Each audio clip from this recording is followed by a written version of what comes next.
রাখলাম যতনে, বোকা পাখি আপন চিনলি না, না রে বোকা পাখি আপন চিনলি না।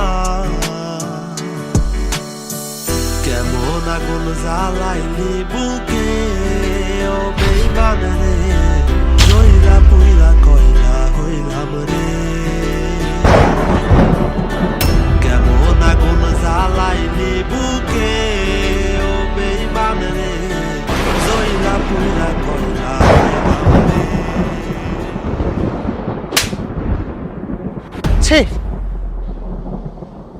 ছি ছি ছি ছি, একটা মানুষের কি পরিমাণ রুচির প্রবলেম থাকলে এরকম কাজ করতে পারে। ও আমার ফ্রেন্ড,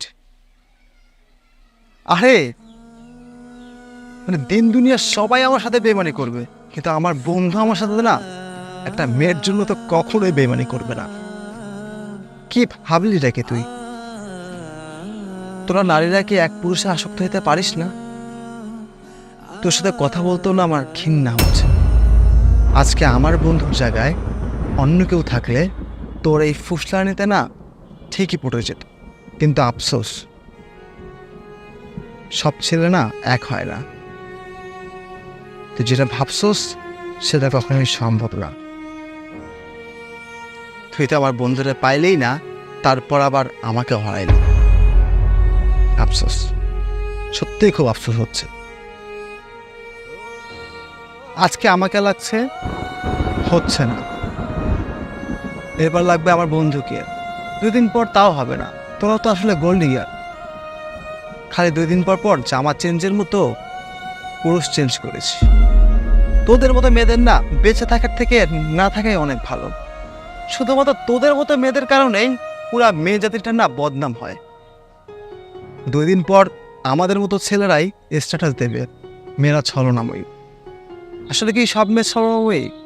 সব মেয়ে ছলনাময়ী না, কিন্তু তোদের মতো কলঙ্কিনী মেয়েদের জন্য পুরো মেয়ে জাতটার বদনাম। তোদের মতো মেয়েরাও কখনো সুখী হতে পারে না, পারবেও না, কারণ তোরা তো আর এক পুরুষে আসক্ত না। এক স্বামীর ঘর তোরা করতে পারবি না। তোদের জ্ঞান দিয়ে লাভ নাই। এক কান দিয়ে শুনবি আর এক কান দিয়ে ঠিক বের করে দিবি। 2 দিন পর দেখবো আরেকটা ছেলে নিয়ে ঘুরছিস। এর আগেও শুনেছি অনেকজনের মুখে যে আমার বউ খারাপ, কিন্তু আমি বিশ্বাস করতে পারিনি। আজ নিজের চোখে দেখলাম। নিজের চোখকে তো আর অবিশ্বাস করা যায় না, তাই না? খুব শীঘ্রই ডিভোর্স লেটারটা আমি পাঠিয়ে দিব। দেখো আমাকে। চুপ!